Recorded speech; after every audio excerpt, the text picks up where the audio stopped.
coffee here, and you hear my chickens in the background. They're awake. Gonna come up here and check out my strawberry patch. Wanted to see if you guys want to come along. Okay, here's the patch. So we've got some good strawberries in here. Coming along.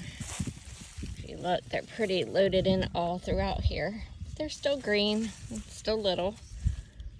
I had to protect them. We had a couple late frosts, so you can see I've got a lot of straw here, and I've got some pine needles down in these beds. And I really had to come along. These two rows were still pretty dense, and the weeds hadn't gotten in here too badly. So these are still pretty much how they were last year. I just went through and tried to weed really well. You were constantly having to find things. I didn't plant this in black plastic, so I do get weeds coming through here. If it's dense like this, I get less, and if I can keep some straw down on the ground, it's less. But this isn't too bad if you get it at this stage, and you can just pick these out, or you know, I will take a small little hand rake and just scuff the ground, and that'll pull the weeds out. I've got a little red one popping up right there, so it's almost strawberry time. I'll do a video on getting these out of here and doing some storage with these guys. But of course, the best thing is to eat them right off the vine. But I'll show you over here these beds. So these are really thick. To do much, but these are a different variety of strawberries, and so the weeds had gotten in here a little bit worse last year, and I basically came in and tilled this whole row over and pulled out the strawberries that I could, left some in, and I was just hoping for the best. But these really did come back good, and it gave them a little more space to work with. So I'm happy with that. This row, though, came back a little more sparse. So I'm going to work with this and probably pull these all the way out this year. We'll see what the runners do.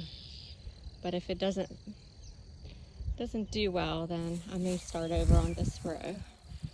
And my intention is that eventually I'll lift up this ground, these pathways, and it should be good dirt under here, and these 4 rows may become my new strawberry beds, and I'll take these out and just keep rotating that way with the plants that I have. So on these second 2 rows, these are a bigger strawberry. It's the jewel strawberry.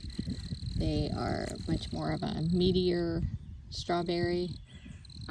Really good for eating right off the plant.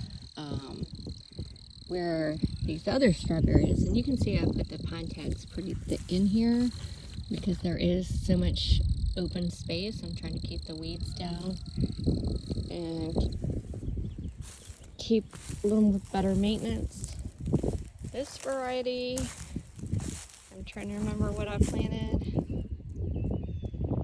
I have to look that up. I can't remember at the moment, but it's a smaller berry.